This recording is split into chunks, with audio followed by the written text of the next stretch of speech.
वो लड़की मिल गई? कौन? अरे हाँ, वो जिसे तुझे पहली नजर में प्यार हो गया था। बता तो कौन है वो? मैं अभी उसके पास शगुन लेके जाती हूँ।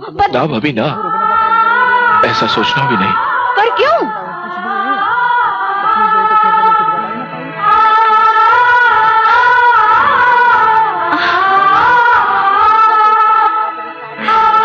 लेकिन ये तो।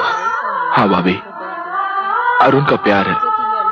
प्यार तो उसने किया, हमने तो बस दिल लगी की।